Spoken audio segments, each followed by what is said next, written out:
BEML, हालांकि geopolitical risk जैसे जैसे कम हो रहे हैं, सारे ही शिप बिल्डिंग कंपनियां, डिफेंस कंपनियां, यहाँ पर काफ़ी दबाव दिख रहा है। बीईएमएल देखिए करीब 6% कमज़ोर दिख रहा है, और गार्डन रिच भी। इन दोनों स्टॉक पर मानस आपकी राय चाहिए, गार्डन रिच और बीईएमएल।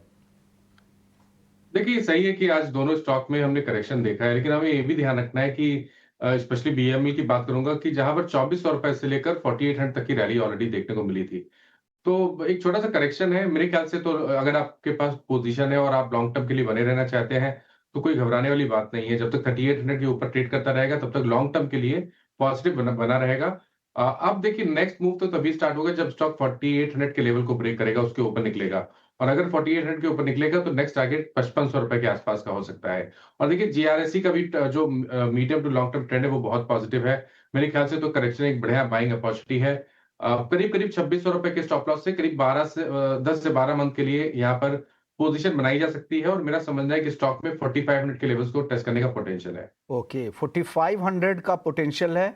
10 से 12 महीने, 1 साल का नजरिया रखें, निवेशक बन जाए। गार्डन रिच के लिए सलाह, बीईएमएल में भी 5500 तक जाने की संभावनाएं हैं, तो डिप में मौके आप तलाश कर सकते हैं, लेकिन दोनों का व्यू यहाँ पे इन्वेस्टमेंट के लिए है। चलिए, यहाँ पर अच्छी तेजी दिख रही है। विशाखापट्टनम प्लांट को यूएसएफडीए से ईआईआर मिला है। यहाँ ग्लैंड फार्मा को लेकर आपका नजरिया, मानस जी?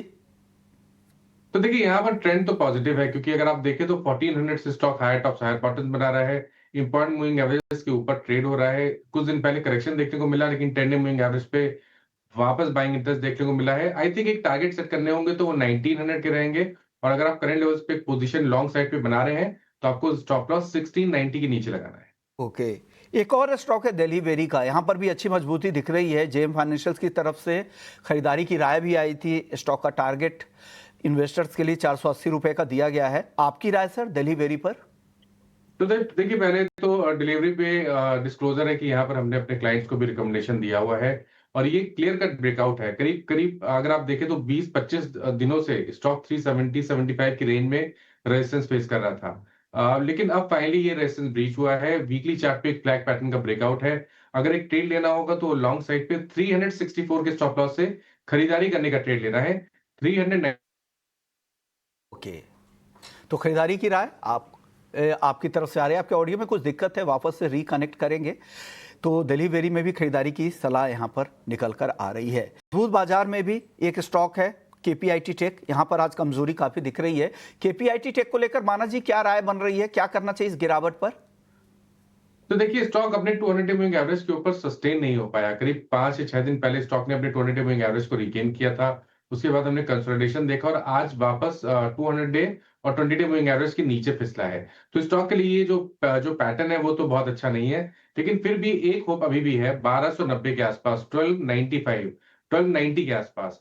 तो अगर 1290 के नीचे गया तो फिर बिल्कुल आपको गिरावट बढ़ते हुए दिखेगी।